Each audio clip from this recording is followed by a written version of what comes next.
Pam and officers, colleague Ron and others, it's an honor to be asked to speak to this group.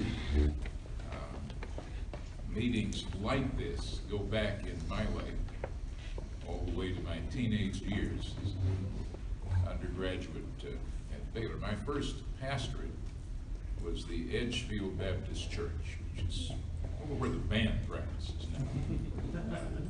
It was before that went into urban renewal under Lyndon Johnson, and it was an unpaved, unguttered neighborhood in which people would squat in some of the houses around the church. An ambulance wouldn't come down there. I was the ambulance. Knifing, stabbing, shootings. When I went to my second pastorate and no one had been stabbed in a few weeks, I thought it sure is quiet here.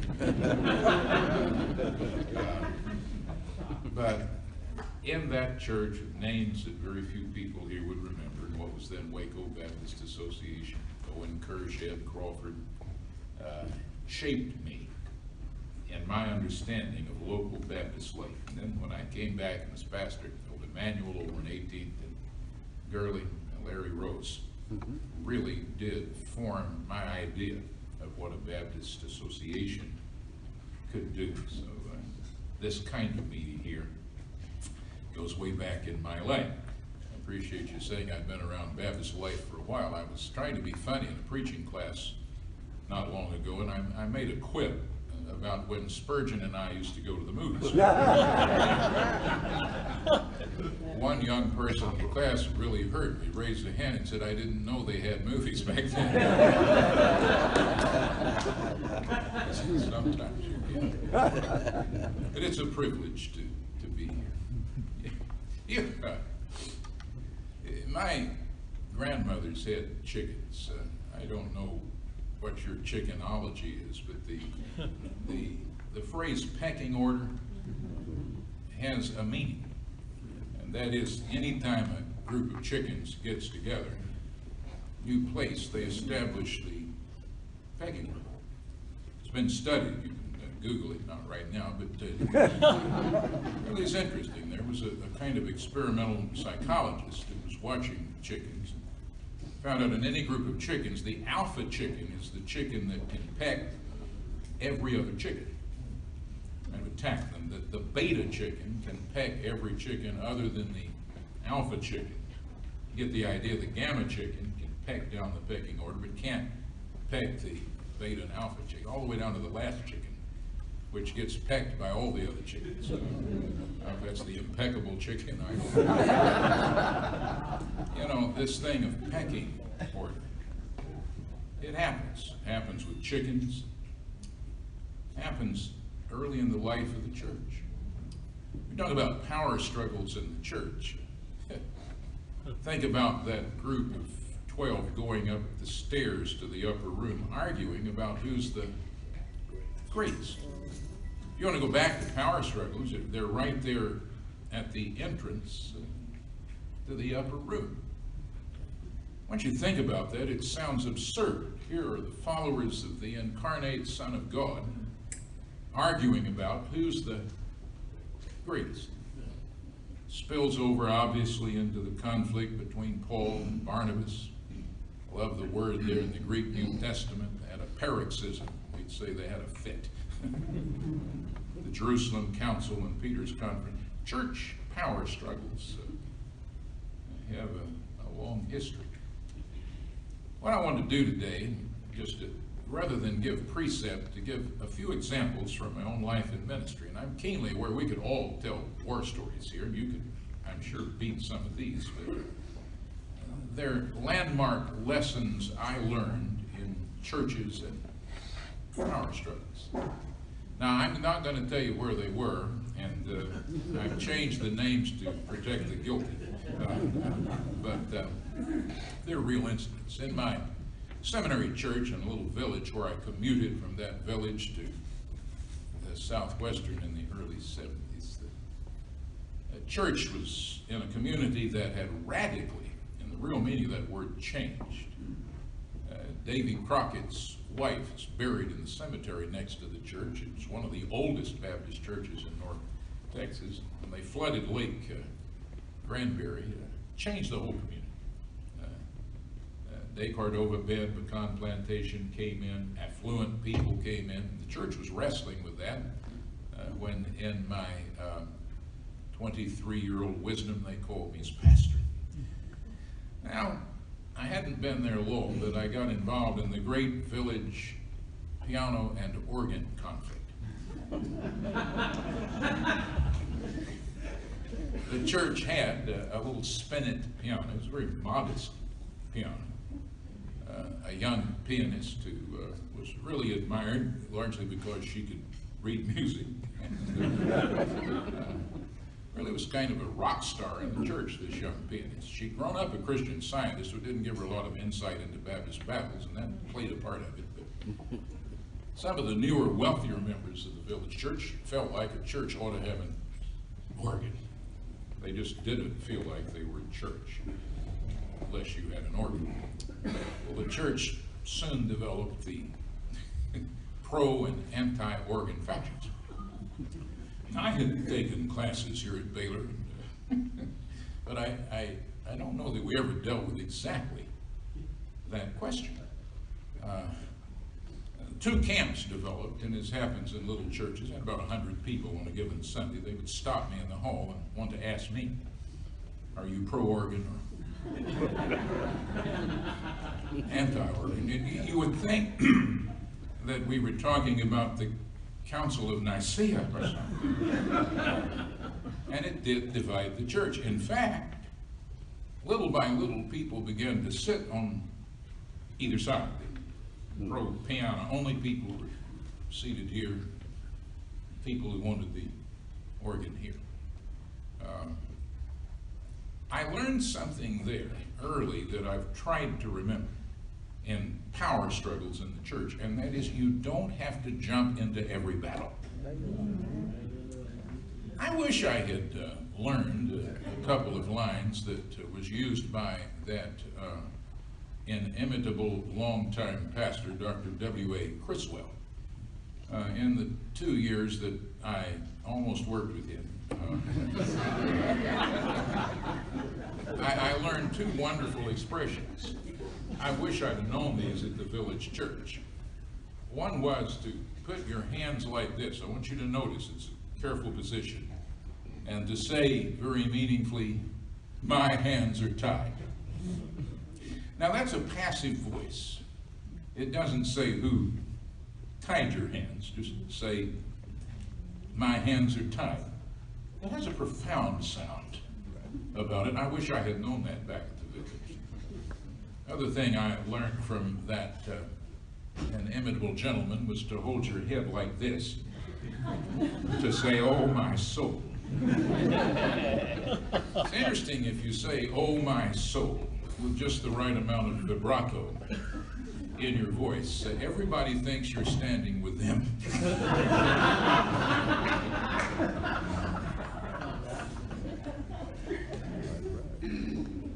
The third great line to keep from getting involved in controversies that served me well is the very simple non-statement, my, that's something.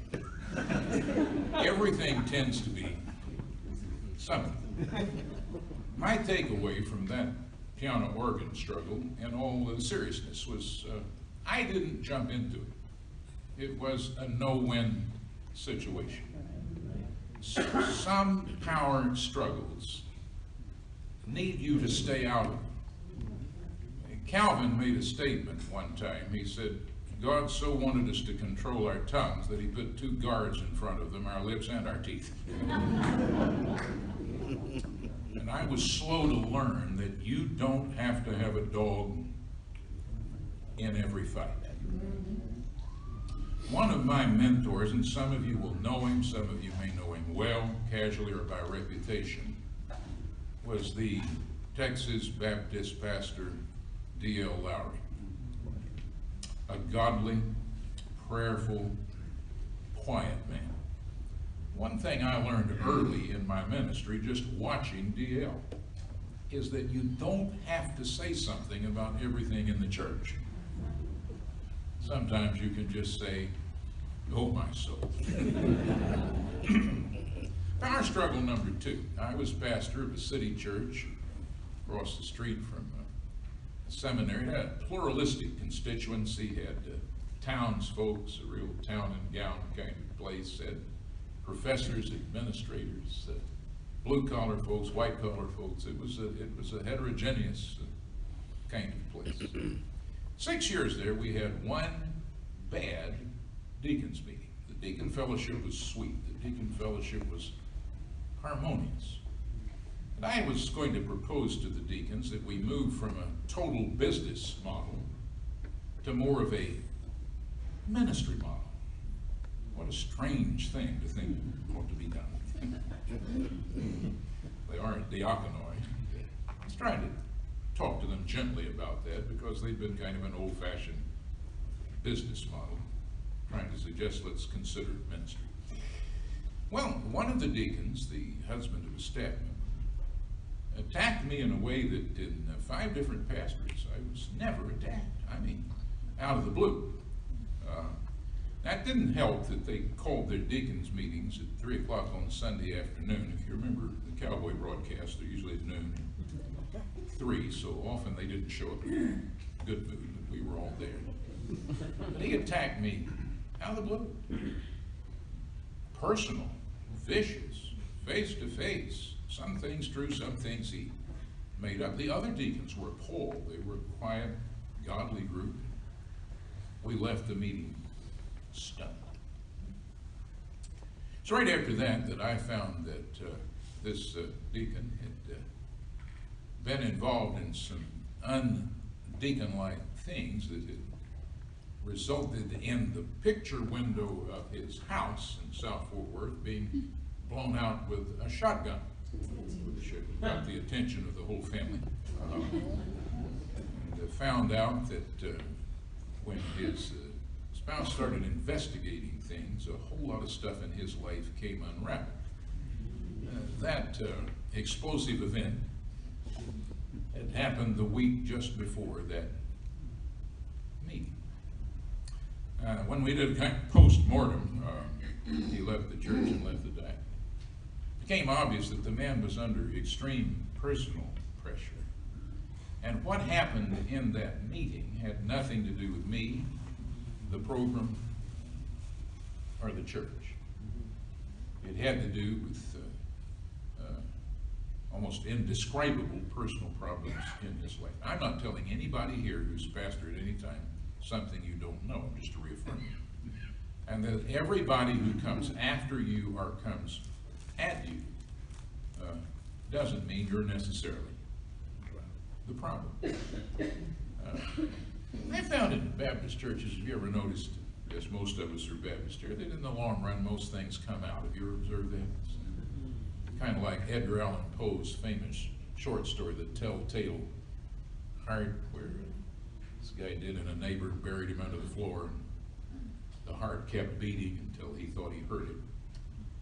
That's a lesson I learned in leadership at that church, and that is sometimes, again, if you're just quiet, things that don't make any sense will come out.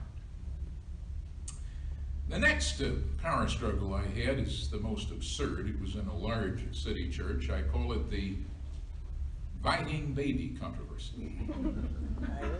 Okay. I was pastoring a church, a historic church that had, by God's grace, experienced tremendous growth, the greatest days of the church. Also had the burden at that time of being president of the state convention. Things were going well when parents began to come to me in the hallway and say, "What are you going to do about the biting baby?" Well, I didn't know about the biting babies. Called in a very able children's minister, full-time professional trained staff member, and she said, "Well, I didn't want to burden you with it," and she named the family. They had 7 children, and the youngest of the siblings was, we had bed babies, we had the creepers, the crawlers, whatever they call them. Well, this one was creeping and crawling and biting other babies. Now, sometimes things that become a conflagration don't look that way at the very beginning. I said, well, let's let's ask them if they'll come and sit with the child, watch the child. You would think that I had started the Nestorian controversy or something. Said, you mean leave our Sunday school class? That's why we're paying this lady, those workers. I was somewhat stunned. I said, well, that's something. I went back and had a second meeting with my staff. Now the larger staff was involved in it because we had family all over this church. Well, how else could we handle that? And we came up with the amazing solution of having a specialized, individual, customized Sunday school class for the biting baby. So we brought in the parents with our Solomonic wisdom and said, we love your child so much, we want to give. Our child won't be socialized. It's not with the other babies. Well, I'm not going to take you through the whole ordeal, but the family were members of the choir, and they began to tell a 150 voice choir plus orchestra that the pastor was cryptically anti-baby.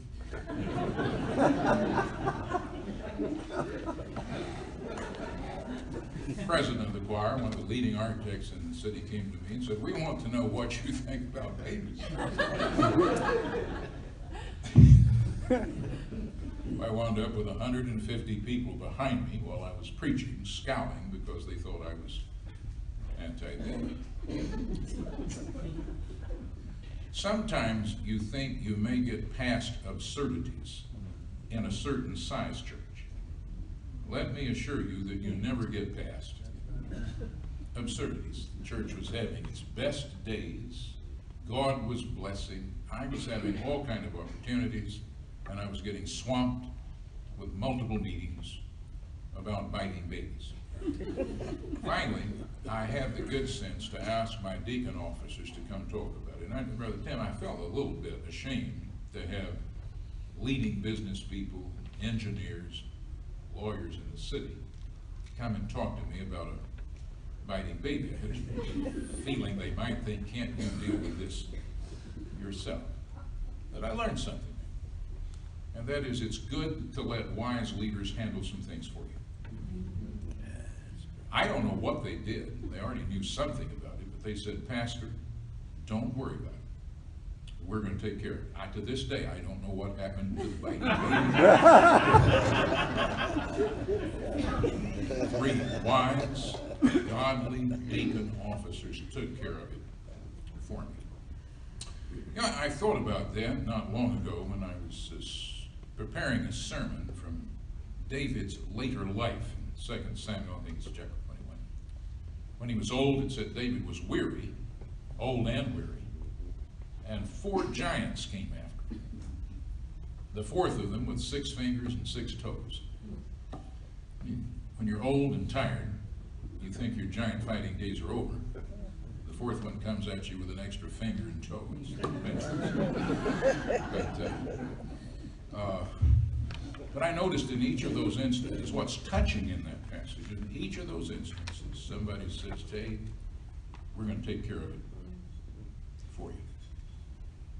Some of them were unlikely people, a Hushathite, somebody who was a Hittite. I don't know where in the world a Hittite got in the picture, but said, I'm going to take care of that for you.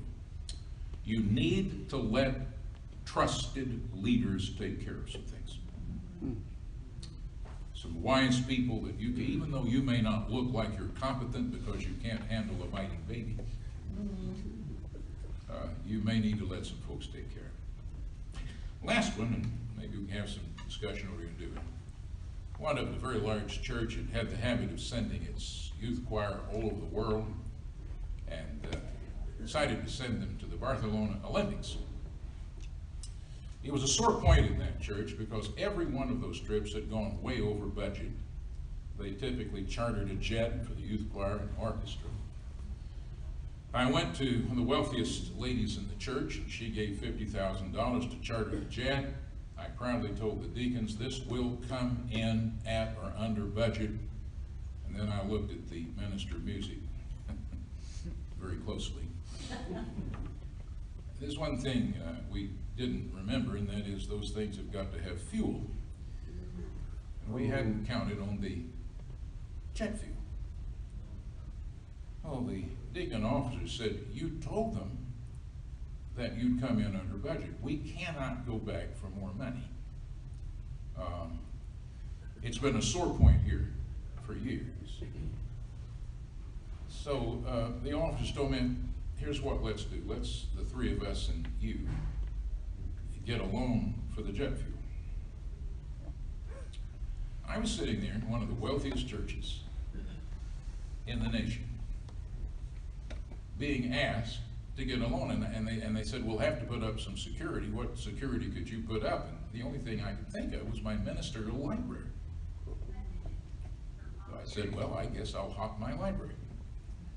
Of all the stunning things you could ever imagine happening to you, the situation where you had to pay for jet fuel because you promised the deacon body that you wouldn't go over the budget. Now, I'm still trying to figure out what the moral of that story is.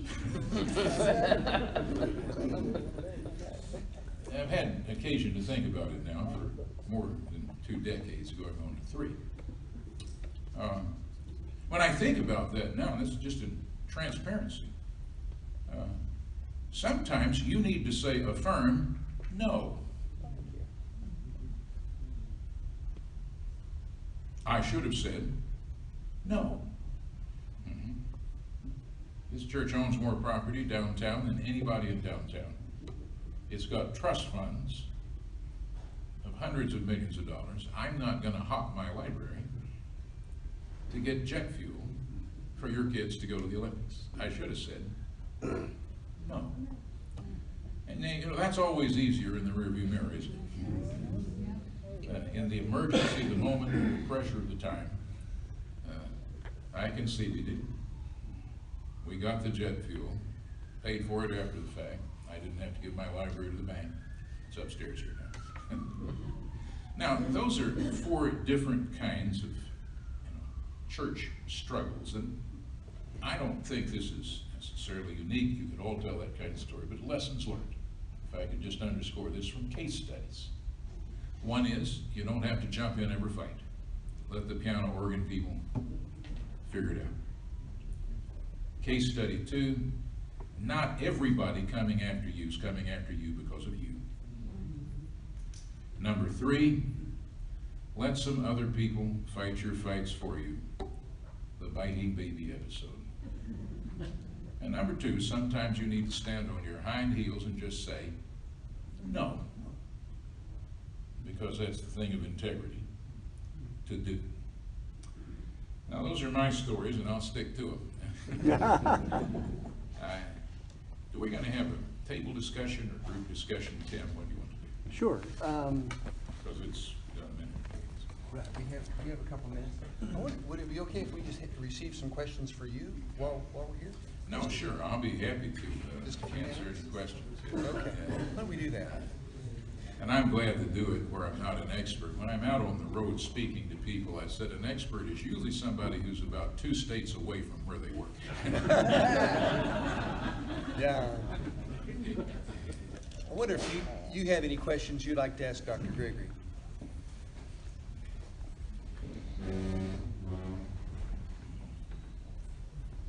Dr. Gregory, looking back across these churches, thinking about the people fighting battles for you, do you think there were people in every one of those churches, men or women, in various roles that would have done that had you allowed them to do? Do you think that's true in every church, that there are those who will stand with you or stand for you?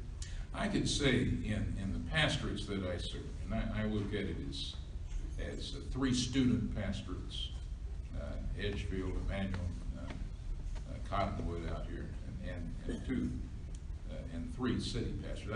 I'd say in all but one of them, there was somebody I could turn to. In my village pastorate, actually in that piano organ thing, old Deacon C.T. Sharp, he had a 4th grade education. I say to this day, he's the wisest man I ever knew.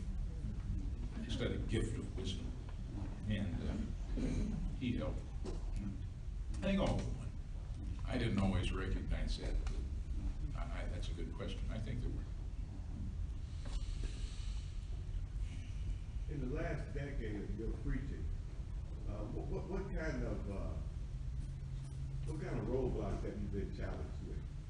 Now you're talking about recently or in the past? In the last 10 years. Your preaching. I mean, what is it that's affected you that you've had to challenge with? Yeah, well, that's a good question. One thing is when and where to go and when not to. Making some prudent decisions about where I go speak. And quite frankly, with some prudence, weighing my main responsibility that's here with other places to speak. I say along with that, I do a lot of cross-cultural preaching in churches.